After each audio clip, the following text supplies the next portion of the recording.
ñu nuyu leen sant leen ci turu Serigne Moustapha mi nga xam ni mooy jëwriñu Cheikh Mouhamadou Lamine Bara mu yabal ñu maag sama kilifa yi ci sama wet ñun ñëpp ñu ànd ñëw teew ci seen wet ngir ñu waxtaan lu jëm ci bis bi nga xam ni mooy màggalu Jumaadul Ula te muy màggalu Mbàkke Kajoor. am na yaakaar bu baax ni kenn umpaleetul màggalu Mbàkke Kajoor ndax mooy bis bi ak Cheikh Mouhamadou Bara ibnu Xaadim Rasul ganee àddina. xam ngeen ni sëriñ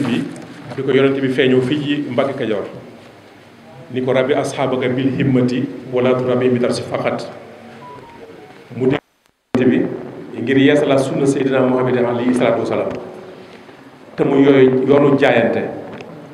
mu leeral taalibe yu loolu taalibe yëpp jaayante ak moom li ci ëpp sëriñ bi toog diir ginnaaw bu Momar Anta Sali génne àddina ñibbi Mbàkke Bawol ba sañ Daaru Salaam lépp mi ngi ànd ak taalibe yooyu ëppoon nañ ñeent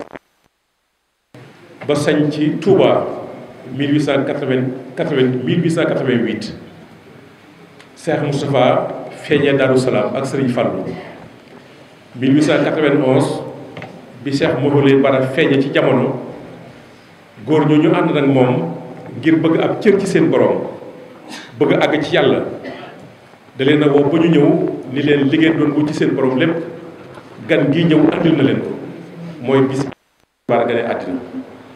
kon mooy bisu ndimbal di bisu faj aajo moo tax sëriñ ko lool ànd ko njaboot gi di ko woote ni ko kilifaam yi jiitu daan woote mu koy def ci ndigalu sëriñ Tuubaa Cheikh Ahmadou Mountakha ak ci kilifteefu Ahmadou Makhtar bi nga xam ne mooy kilifa kër gi moo tax mu yabal ñu ñun ñëpp ñu ñëw feggoog suñu kilifa gii di suñu maam di sëriñ Cheikh Mbacké suñu wax sëñ Cheikh Kajoor te mooy imaamu Mbacké Kajoor bu fi teewee teewaayam moo teewal mboolem njabootu sëñ Mbacké Ibrahima ci oyofaayam ak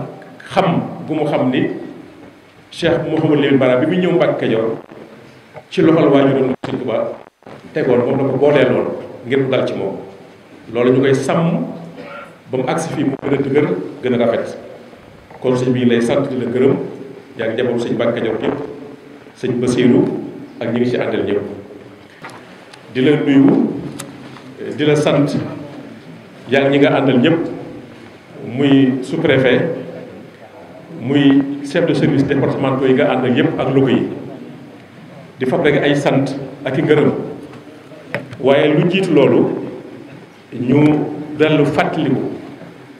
koo xam ni kilifa la woon ci dëkk bi nekkoon sëñ Mbàkke Kajoor nga xam ni bis bi su ma saa ñëw day yebal ak njabootam ñu ñëw ànd ak sëñ Cheikh Kajoor mi teew fi muy sëñ Mbàkke Ibra génn àddina bërki dem rek ñu yeesal suñuy siyaar ak suñuy ñaan ci moom suñu borom doon ko yërmaande ñu sant la bu baax ci taxawaay bi sant sous-préfet ak chef de service yëpp bis bi dafa nekk lu am solo ci yoonu murit nekk lu am solo ci lislaam Serigne Moustapha bi nga xam ni mooy jëwriñu Cheikh Mouhamadou Lamine Bara nga xam ni bisam la te mu jiite ko mu fonk ko loolu yëg ko tam jaral ko lu nekk saa su nekk mi ngi woo ñu gën cee farlu gën koo fonk moo tax bi mu jubsee ñu waxtaan ci suñu biir ñu woo la fekk yaa ngi conseil ci wetu Kédougou ñu yërëm la ci ñu ni su ak xëy na ànd ak sous-préfet dañ mën a waxtaan ba tënk waaye loolu doyu la sag njàmbaar ak xam gi nga xam gëdd kër gi ak lim la jaral tax nga bàyyi lépp dagg sa conseil ñëw loolu réy na loolu ci sëriñ bi réy na ci ñun réy na ci njaboot bi kon ñu ngi lay sant di la gërëm di sant gouverneur bi fi bàyyi ko Alaaji Buya Amar ci kër gi la bokk ndax maamam ak waajuram daan taxawaay bu rafet ba yàlla dogal mu bàyyi ko fi dem Kaffrine ki ko fi wutu di madame le gouverneur ñu koy dalal koy ñaanal yàlla defal ko tawféex moom itam ak ndam di sant kilifa yi say kilifa di sant président ndax li ñu koy sante mooy depuis 2012 mu nekk fi fekk Cheikh Sidi Makhtar nekk na xalifa général des mourides muy ànd ak ñun ci liggéey bi di ko jàppale ci liggéeyu Serigne Touba bi dëkk bii di Mbacke Kajoor ak màggal gi itam muy ànd ak ñun diñ ci jàppale ci lépp li nga xam ba tey ba yàlla dogal mu xool ci pastéefam ak grandeur bi mu am xam ni dafa war a joxe réew bi loolu muy loo xam ne lu rëy la kon ñu ko ci sargal di ko sant di ñaan yàlla suñu borom bi am ndimbal di ko dimbali di ko suturaal daa iman yàlla mën na ko yàlla defal sant nañ ko gërëm nañ ko ndax man mi nga xam ni mën na sëriñ bi dénkoon lii sëriñ bi nekk fi ñu daan bindante daan jëflante xam naa li mu liggéey ci di Cheikh Sidi Makhtar nekk xalifa général des mourides xam naa li mu liggéey ci Mbacke Kajoor xam naa li mu liggéey ci jamono kon ñu ngi koy sant bu baax di ko gërëm li may ci wax rek préfet mooy ñaari yëf laa bëgg sëriñ bi wax ni mën naa ko yeesal wax ko moo di brigade bi nga xam ni dañu ko fay tabax ubbi ko muy nekk diggante frontière Diourbel ak Thiès ak Louga mu nekk ci foo xam ne fu am solo la boobaak léegi yàgg na te général bi au commandant de la gendarmerie moo ñëw fii pose première pierre ba mu àgg yaakaar naa entrepreneur bi doon liggéey sax fay nañ ko bu yàgg te gis nañu ni boobaak léegi liggéey nañ fi ay brigade bu ubbi ko ba équipé ko loolu xaw ñoo jaaxal ñu bëggoon sëñ bëgg xam lu tax loolu bu fekkee ni sax amuñu effectif waaye effectif am na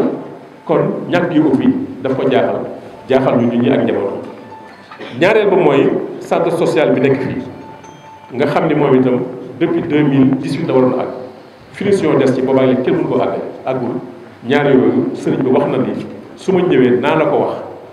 nga àggee ko say kilifa ñu taxaw ci ñu xam daal lu tax mun ñoo def loolu daa bëggoon xam daal lu tax ñun bëgg nañ ko wax waaye ñu sant la sant chef de service yi nga xam ni ñoom ñëpp jël nañ fi ay kàddu li ñu wax dal na suñu xel yàgg nañoo jëflante ak ñoom ci màggal gi te lépp lu ñu mën a def kenn ci ñoom def na ko da ngay yëg sax ñu lay soññi boo xam day mel ni kenn ci ñoom kenn ku nekk mooy président comité d'organisation ci pastéefam ci yéeneem ci bëggam lu baax kon ñi ngi ñaan yàlla suñu borom rek lépp li nga xam ni sumb nañ ko fi mu àgg bi barakati rasulillahi alayhi salaatu wasalaam. bi ñu ñëwee nag dañoo fekk sëñ bi yombalal lépp defal ñu ab ñu ngi ko ci tënk mu tàmbalee ko ci mbiru sécurité ku wax sécurité nag surtout ci zone yi nga xam ni zone rurale ku fi wax sécurité da ngay tàmbale ci gendarmerie. gendarmerie moom mooy assurer sécurité ñun fii nga xam ne ñooy dëkku kaw gi li nga xam ni mooy màggal yi fi am ñoom ñooy déployé wu pour mën a assurer sunuy sécurité. loolu nag comité d'organisation bi comme ni mu ko daan laajee dañoo laaj rek élément yu doy. ak itam fi ñuy defee cérémonie bi waaye lépp luy circulation ñu mun koo régler waaye itam parc xam ne ñoo koy def ci dugg dëkk bi koo gérer tamit. maanaam bi fii wax na ni incha allah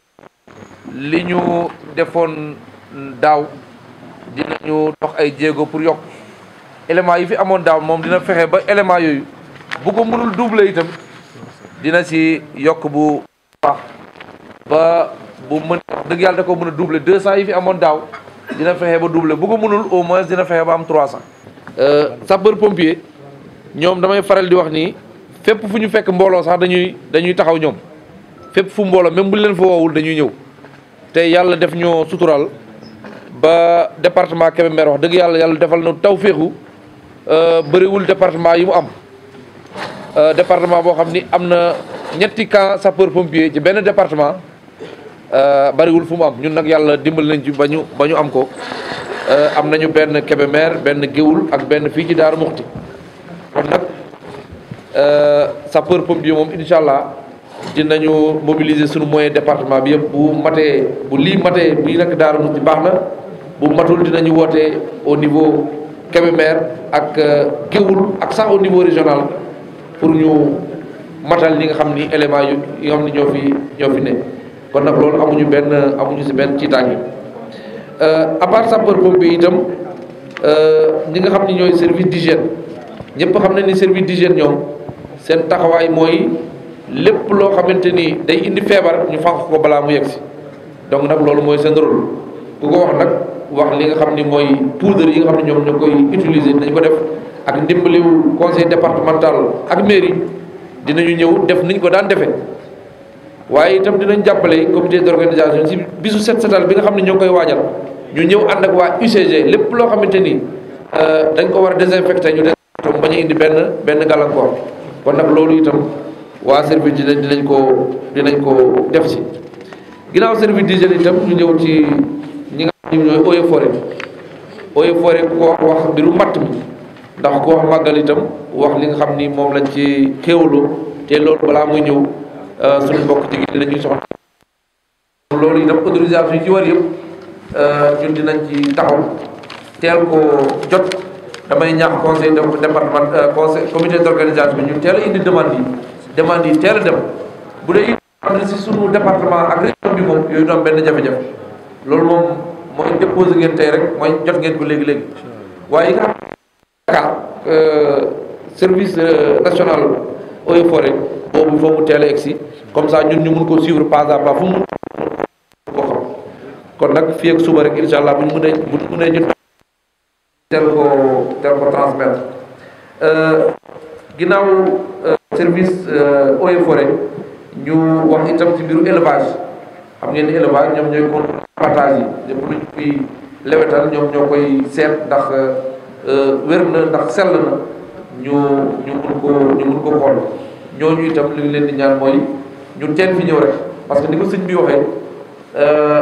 bu dee bisu màggal gi ku bëgg lewetal rek woo leen dafay xaw a jafe du mën a nekk sax mën naa wax waaye fi teel a ñëw rek gétt yi ñu teel a inspecté amaana sax dina am yu rëcc benn waaye lu ci ëpp daal ñu contrôlé ko yu nga xam ni ñooy gën a am ay mala ñu mun leen a contrôler bu ñu jàllee ci élevage ñu wax ci mbiru santé wér-gu-yaram nga xamante ni moom itam lu am solo la ci màggal ndax màggal ay mbooloo ñoo koy wuy si amaana am ku ci indaale feebar bu ndaw ak yu mel noonu loolu moo tax li comité bi laaj mooy liñ ko daan defee 5 postes avancés nga xamante ni fii lañ koy bërëb yi aussi xam nañ ko fi ñu koy defee yaakaar naa district bi miin nañu fi ñuy defee postes yi ñu góorgóorlu rek teel koo def ak itam nag teel a indi médecins yi itam ñu teel a ñëw léegi li si des mooy enveloppe bi nga xam ne moom lañ jëmee garab bi je pense que Mbacké Kajoor daan nañ ko jox 5 millions ñoo ngi ñaan ñu yokk ko ndax itam nag màggal at bu ne day yokk kon nag li nga xam ni moom lañ ci def dafa war a yokk ak ambulance yi itam damay faral di wax ni at yi ñu passé moo am na lu ñu rafle lu dul ambulance ndax néew na poste de santé bu amul ambulance léegi loolu nag dañ koy santé gouvernement yu baax ci effort yu ñu def sant yëpp quasiment am nañu am ambulance kon nag ambulance moom wax dëgg yàlla buñ ci soxloon fukk itam fukk yëpp mën naa ñëw ndax bu weesoo arrondissement Darou ci département ambulance département bi yëpp mën nañ leen fi ndax liggéey bi benn ñu wax itam ci li nga xam ni mooy nettoiement bi UCG nag damay rafetlu seen liggéey comme ni ma koy rafetlu tout le temps ndax biñ fi ñëwee ba léegi wax dëgg yàlla mbiru cat mi moom lu bari saafaluñ ci surtout nag ci lu mel nii ci ay cérémonie religieuse wax dëgg yàlla ñoom dañuy ñëw avant dimbali comité d'organisation nettoiement bi yenn saa yi sax ñu ñëw après te après bi sax yenn saa yi mooy ëpp solo ndax yenn saa yi bu màggal jàllee li ñu fiy bàyyi ci ay mbalit en général mooy ëpp li fi nekkoon kon nag ñu ñëw après yaakaar naa mooy sax yenn saa yi mooy ëpp solo nettoyer dëkk ñoom itam seen équipe dina fi ñëw def li ñuy tuddee ñoom état des lieux seet li fi nekk ci ay mbalit dépôt yu mel noonu comme ça bisu setal bi itam ñu ñëw indi seeni matériel ak seeni élément traité yooyu yëpp ba mu set wecc surtout nag entrée dëkk bi parce que ñun duñuy faral souvent Sénégal li ñu tam mooy li ñu sànni rek ci entrée dëkk bi lañ ko te entrée dëkk mooy li nga xam ni moom la impression bi gan bi di njëkk am buy dugg si dëkk booy dugg si dëkk gis ci ay tonu mbalit noonu ngay maanaam image boobu ngay demee kon nag bëgg nañu vraiment entrée dëkk bi yëpp Mbacke Kajoor yëpp entrée yëpp mu am bañ a am benn mbalit loolu moom UCG lañ koy sas vraiment que ñu seet ay lieux yoo xam ne au moins dina nekk ay sites yoo xam ne pour aménager sànni fa mbalit bu mu bañ a nekk entrée ci entrée wu entrée dëkk yi daal na set wecc ñu jàpp ni rek bisu set setal bi ñu ko jàpp le premier bu xamee noonu 1er décembre lañ jàpp bisu set setal bi kon UCG ñëw ak équipe am ànd ci ak comité d'organisation bi ci coordination ci baara laat ñu jàppale leen ci vraiment mbalit bi bu baax a baax balaa may fàtte ma wax ci Senelec ñoom itam wax dëgg yàlla sëñ bi wax na ko ay jàmbaar lañu ci wàllu taxawaay ci cérémonie religieuse yi fi am yëpp liñ leen di wax rek mooy li ci ëpp solo mooy mise hors délestage maanaam courant bi bañ a ñàkk une semaine avant màggal gi une semaine après parce que li tax mooy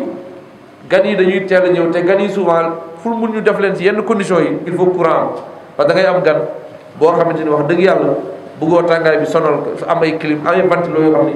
mën naa wax ne bu ñu fi amoon loolu tey courant ba kii di tàkk dinañu am jafe-jafe kon nag loolu lu ci am solo la moo tax muy nekk une semaine parfois sax 10 jours avant màggal gi courant bi mën a doy bañ a coupé leneen li mooy bu ay màggal amee ay kii la yoo xam ni dañ ci profité waale population yi dëkk si dëkk diine yi mën a amaale ay branchement loolu itam ci barke màggal gi la loolu dañ koy def mooy branchement yeeg yooyu loolu nag li may ñaax comité bi rek moo ñu dajale demande yooyu yëpp ak itam nit ñi ko soxla itam seen installation yi ñu teel si jóg parce que balaa ñu lay defal courant dafay fekk nga tabax ba pare installé sa courant parce que yaa koy installé sa bopp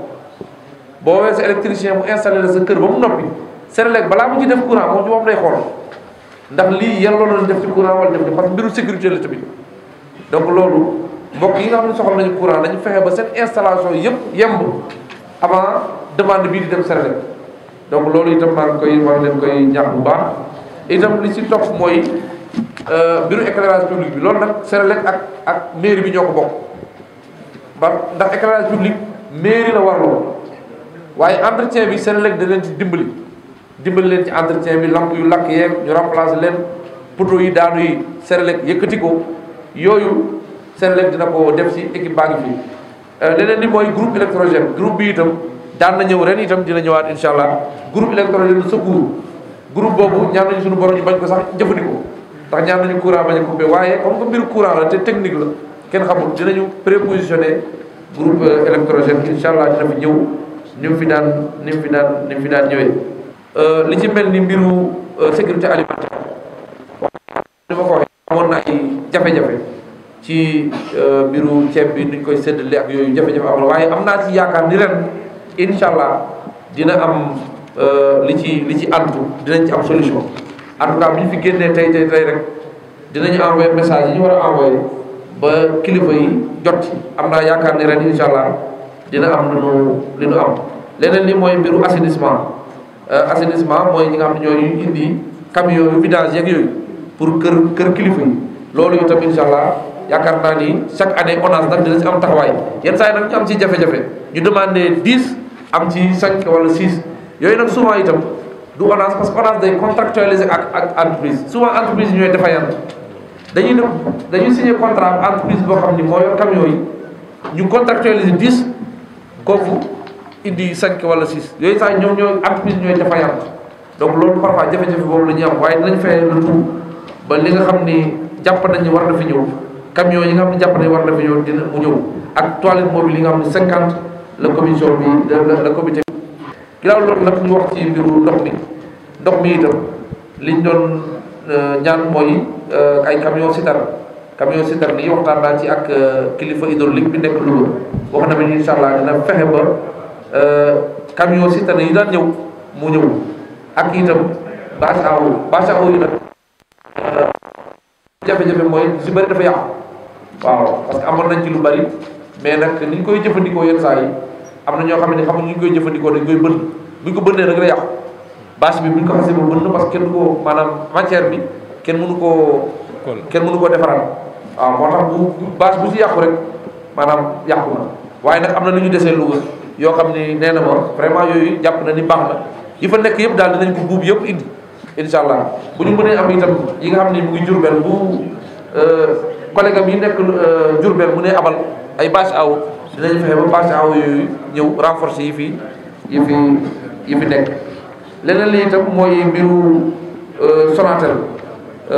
crédit yeeg ak yeneen jàppale yi nga xam nañ ni Senelec Sonatel dafay def dinañ fexe itam ba jokkoo ak seen ay kilifa pour ñu defal ñu ko li ci des mooy conseil départemental ak mairie moom jarul ma ci wax ñu bari ndax ñoom ñoo yor màggal gi yëpp surtout mairie moom lu fi nit deful rek ñoom ñoo lay wuutu def lu fi nit deful mairie mooy wuutu def xamante ak ñoom itam wax dëgg yàlla taxawaay bi rafet na dañuy accompagner lu bari ndax ñoom dañuy dimbali service yi pour ñu intervenir bu ñëw rek nga xam ni am mooy conseil départemental moo lay dimbali ba nga mën a ñëw bu lu mel ni ay service d'hygiène lu ci mel ni souvent ay Croix-Rouge leen di ci yenn yi pour ñu mën a ñëw kon nag ñoo ngi jaaxal taxawaay boobu service yi bu ñu bëggee intervenir ñu dimbali ñu ba seen intervention mën a ñoom lii daal li ñu amoon ci li ñu fi waxtaanee di sant nag bu baax sëriñ bi ni mu sante nguur gi itam ndax loolu tam il faut ñu faral di ni li ñuy def si fii dañ koy def si ndigalu sunu kilifa di président de la république